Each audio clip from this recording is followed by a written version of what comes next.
നമസ്കാരം. ഞാനിപ്പോൾ നിൽക്കുന്നത് ചിറക്കരത്താഴത്താണ്. ചിറക്കരത്താഴത്തെ ആദിത്യ സാബുവിന്റെ വീട്ടിൽ. മഴവിൽ മനോരമയിലെ സൂപ്പർ 4-ലെ മത്സരാർത്ഥിയായിരുന്നു ആദിത്യ സാബു. ആദിത്യ സാബുവിന്റെ വിശേഷങ്ങൾ ചോദിച്ചറിയാനാണ് ഞങ്ങൾ അന്ന് ആദിത്യ സാബുവിന്റെ വീട്ടിലെത്തിയിരിക്കുന്നത്. നമസ്കാരം. നമസ്കാരം സർ. അപ്പൊ നമ്മള് സൂപ്പർ 4-ലെ മത്സരാർത്ഥിയായിരുന്നു. അതിലെ എക്സ്പീരിയൻസ് ഒരു പാട്ടുകാരി എന്ന നിലയിൽ എങ്ങനെ സഹായിച്ചു? അതില് ഇപ്പൊ ഓഡിഷന് പോയിട്ടുണ്ടാവും. ആ ഓഡിഷനിൽ പങ്കെടുത്തപ്പോഴും അതിൽ ഓരോ സ്റ്റേജസ് കഴിയുമ്പോഴും നമുക്കുണ്ടായ വ്യത്യാസങ്ങൾ, അതിന്റെ അനുഭവങ്ങളൊന്ന് പറയാം.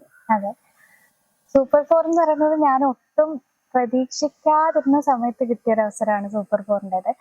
അതും പ്രത്യേകിച്ച് കോവിഡ് ടൈം ആയിരുന്നു. അപ്പോൾ ലോക്ക്ഡൌൺ കാര്യങ്ങളൊക്കെ ആയിട്ട് കൂടുതലും ഓഡീഷൻസ് ഓൺലൈൻ വഴിയായിരുന്നു.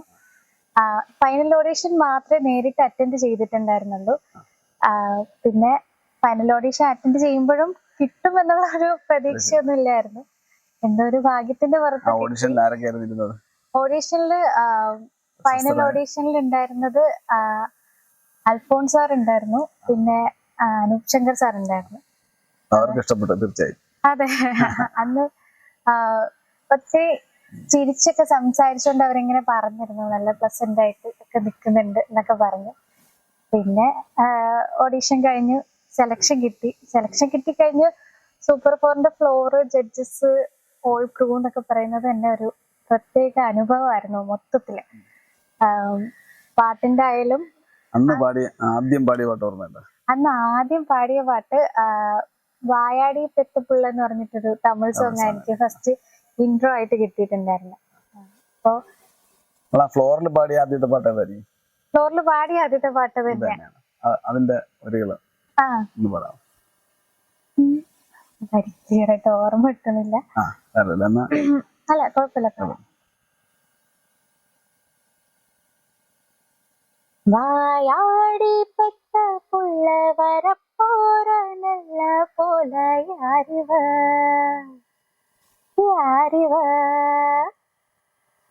கையில சுத்துற காத்தாடி, காத்துல ஆடுது கூத்தாடி, கண்ணில கலரா கண்ணாடி, வம்புக்கு வந்து நிப்பா யாரிவ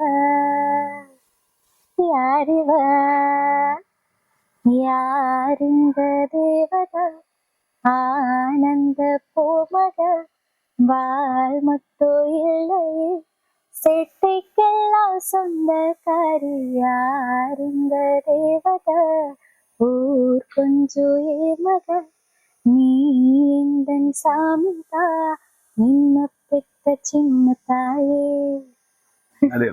ഒരു കുട്ടിയെ കുറിച്ച് പാടുന്ന ഒരു രസകരമായിട്ടുള്ള ഒരു പാട്ടായിരുന്നു അത്. അതിന്റെ അടുത്ത സോങ് ഏതായിരുന്നു പിന്നീട് വന്ന? അത് കഴിഞ്ഞിട്ട് വന്ന പാട്ടെന്ന് പറയുമ്പോ ഫസ്റ്റ് ഞാൻ റൗണ്ടിൽ ആദ്യമായിട്ട് പാടുന്നത് എനിക്ക് തോന്നുന്നു ടഫസ്റ്റ് ആയിട്ടുള്ള ഒരു സമയം എപ്പോഴായിരുന്നു തോന്നിയിട്ടുള്ളത്? എനിക്ക് ഏറ്റവും കൂടുതൽ ആ ഫ്ലോറിൽ പാടി ഒത്തിരി അപ്രീസിയേഷൻ കിട്ടിയത് എൻജീവനെ എന്ന് പറയുന്ന ജാനകി അമ്മയുടെ ദേവദൂതൻ മൂവിയിലെ പാട്ടിനായിരുന്നു. പിന്നെ ഒരു ഡുവറ്റ് റൗണ്ടില് താരക മലരുകൾ എന്ന് പറയുന്ന ഒരു സോങ് പാടിയിരുന്നു. പിന്നെ ഒരു കേരളപ്പിറവി എപ്പിസോഡില് പച്ചക്കറിക്കായി തട്ടി അത് പാടിയിട്ടുണ്ടായിരുന്നു.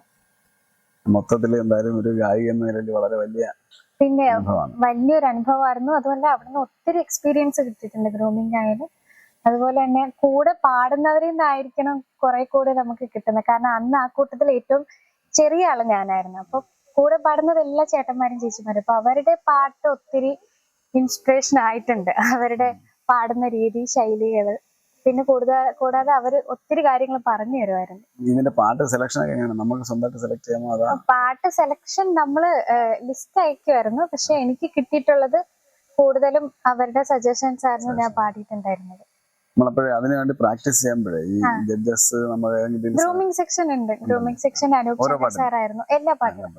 എല്ലാ പാട്ടിനും Anoop Shankar sir grooming section വന്ന് എല്ലാം നോക്കി റെഡിയാക്കിയൊക്കെയാണ് പാടുന്നത്. നമ്മള് ഫ്ലോറിൽ വരുമ്പോഴേ അപ്പോഴ് തന്നെ പറഞ്ഞു തുടങ്ങുന്ന അതേ സമയത്ത് തന്നെ റെക്കോർഡിങ് ആരംഭിക്കുക. അതിന്റെ ഇടയിൽ നമുക്ക് മിസ്റ്റേക്ക് അങ്ങനെ വല്ലോ? അയ്യോ ഇല്ല. ടേക്ക് എന്ന് പറയുന്നത് ഒറ്റ ടേക്ക് തന്നെയാണ്. ആ ടേക്കിൽ നമ്മൾ ഇനിയിപ്പോ എന്ത് പാടിയാലും വെല്ലുവിളിച്ചാലും ഒക്കെ അത് തന്നെ ആയിരിക്കും പ്രേക്ഷകർ കേൾക്കുന്നത്. കാണുമ്പോ പറയാറുണ്ട്. പിന്നെ നോർമലി ഷോ എന്ന് പറയുമ്പോഴത്തേക്ക് 2 ടേക്ക് ഉണ്ടാവും. പക്ഷെ ഫസ്റ്റ് ടേക്കിൽ നമ്മൾ പാടുന്നതാണ് കറക്റ്റ് ടേക്ക്. വോക്കൽ അത് തന്നെയായിരിക്കും എടുക്കുന്നത്. സെക്കൻഡ് ടേക്ക് എന്ന് പറയുമ്പോൾ ജിബ് ടേക്ക് എന്ന് പറയും. ജിബ് ക്യാമറ കൊണ്ടുള്ള ടേക്കാണ്. അപ്പൊ നമ്മള് ആദ്യം പാടിയ ടേക്കിൽ പാടിയ ഓഡിയോ തന്നെ ഇട്ടിട്ട് ഒന്നുകൂടെ ഒന്ന് വീഡിയോ ഷൂട്ടിങ്ങിന് വേണ്ടി മാത്രം നമ്മളൊന്ന് ചെയ്യും. മറ്റത് മത്സരത്തിന് വേണ്ടിയുള്ള അതെ, ഒറ്റ ടേക്ക്. അതിൽ ഏറ്റവും കൂടുതൽ അപ്രീസിയേറ്റ് ചെയ്ത പാട്ട് എന്ന് പറഞ്ഞു എൻ ജീവനെ എങ്ങാണത്. ആ പറ. തിരയറിയില്ല കരയറിയില്ല അലകടലിന്റെ നൊമ്പരങ്ങൾ, മഴയറിയില്ല വെയിലറിയില്ല അലയുന്ന കാറ്റിൻ തലമുറകൾ, വിരഹത്തിൻ കണ്ണീർ കടലിൽ താഴും മുൻപേ കഥനത്തിൻ വഴിയിൽ വീഴും മുൻപേ നീ ഏകാന്തമിനിമിഷങ്ങളെ താഴുകാൻ വരേ വീണ്ടും എൻ ജീവനെ നീങ്ങാനും ഇനി കാണും വീണ്ടും വീഴാമ്പലായി കേഴുന്നു ഞാൻ പൊഴിയുന്നു മിഴിനീർ പൂക്കൾ എൻ ജീവനെയോ എങ്ങാണു നീ.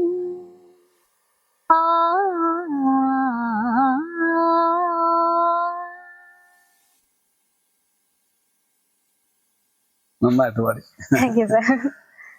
കൊച്ചിലെ പാട്ട് പാടുമായിരുന്നു? ആ, ചെറുതിലേ പാടുമായിരുന്നു. സ്കൂളുകളിലൊക്കെ? സ്കൂളുകളിലൊക്കെ കലോത്സവങ്ങളിലൊക്കെ പങ്കെടുത്തിട്ടുണ്ട്.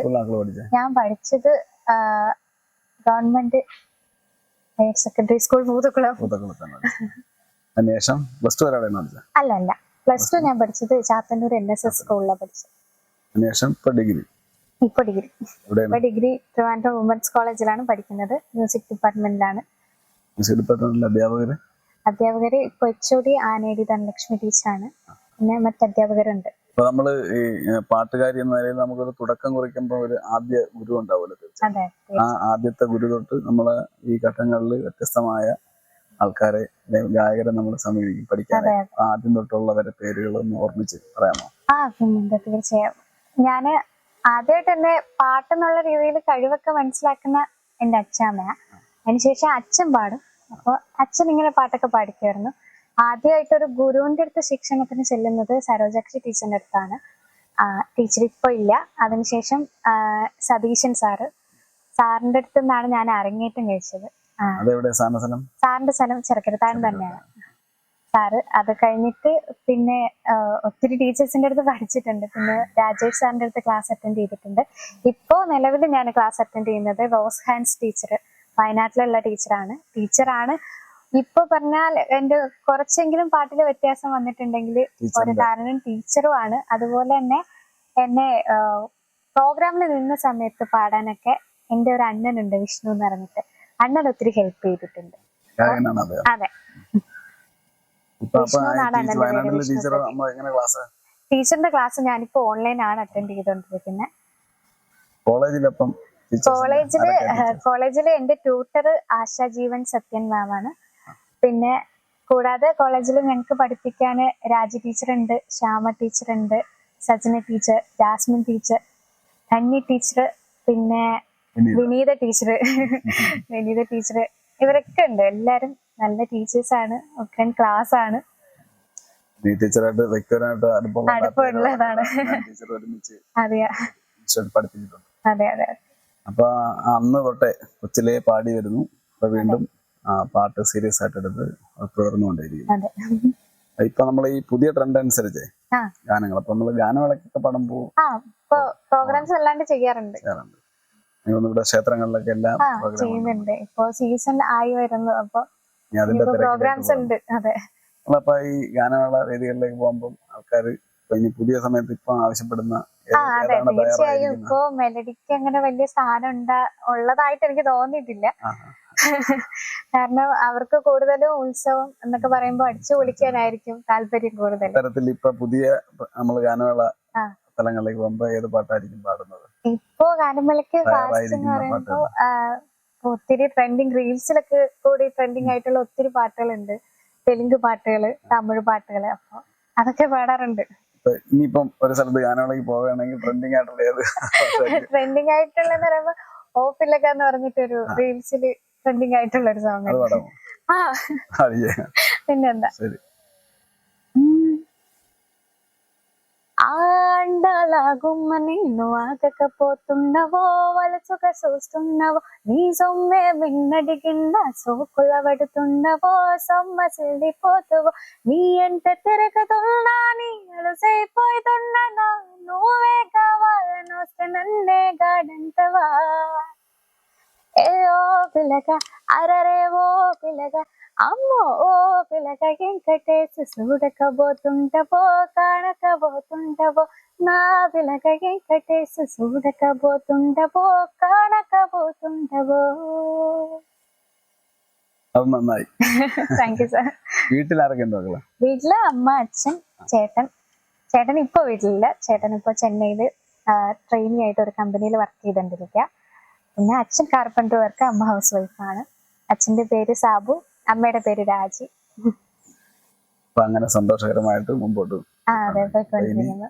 ഉത്സവങ്ങളുടെ സീസണായി വരുന്നു. അപ്പൊ തിരക്കിലായിരിക്കും നമ്മള് കോളേജിലെ ക്ലാസ് അറ്റൻഡ് ചെയ്യുന്നുണ്ട്.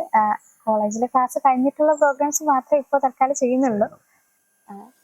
അവിടെ ഇപ്പൊ മ്യൂസിക് നമ്മള് മെയിനായിട്ട് എടുക്കുമ്പോഴേ ഈ ക്ലാസ് തുടങ്ങുന്ന ആ സമയം തൊട്ട് അവസാനം വരെ ഇത് മാത്രമാണോ മ്യൂസിക്? അങ്ങനെയല്ല, ഞങ്ങൾക്ക് മ്യൂസിക് BA ഡിഗ്രി എന്ന് പറയുമ്പോഴത്തേക്കും മ്യൂസിക് മാത്രമല്ല, കൂടാതെ ലാംഗ്വേജ്, അഡീഷണൽ ലാംഗ്വേജ്, അല്ലാണ്ട് സബ്ജക്ട്സ് ഒക്കെ ഉണ്ട്. ഇൻഫോർമാറ്റിക്സ്. മ്യൂസിക്കിനായിട്ട് എത്ര സമയം എടുക്കും ഈ പീരീഡ്? മിക്കപ്പോഴും ഒരു 2-3 അവർ, ചില ദിവസങ്ങളിൽ 3 അവറോളം. മ്യൂസിക് വോക്കലും പഠിപ്പിക്കും. പിന്നെ ഞങ്ങൾക്ക് ഇൻസ്ട്രുമെന്റ് വീണയുണ്ട്. ചിലപ്പോ ഒരവർ വീണയായിരിക്കും. പിന്നെ തിയറി ഉണ്ട്, മ്യൂസിക് തിയറി ഉണ്ട്. അപ്പൊ അതിങ്ങനെ മാറിയും തിരിഞ്ഞും എടുക്കും. ഞങ്ങള് ഇപ്പൊ എന്റെ ക്ലാസ്സില് ഞങ്ങൾ 9 പേരാണുള്ളത്. 9 പേരാണ് എന്റെ ബാച്ചിലുള്ള. അപ്പൊ അങ്ങനെ സിനിമയിലേക്ക് ഏതെങ്കിലും അവസരം വന്നു? ഇല്ല, ഇതുവരെ അങ്ങനെയൊന്നും വന്നിട്ടില്ല. ആഗ്രഹമില്ലേ? ആഗ്രഹമൊക്കെ ഉണ്ട്. വന്നാല് തീർച്ചയായിട്ടും നല്ല രീതിയിൽ തന്നെ അറ്റൻഡ് ചെയ്യും. അങ്ങനെ ലഭിക്കട്ടെ. നമുക്ക് ഒരു പുതിയ ഗായികയെ, പിന്നണി ഗായികയെ ലഭിക്കട്ടെ. അപ്പൊ നന്നായിട്ട് പാടുന്നുണ്ട്. എല്ലാവിധ ആശംസകളും. Thank you sir.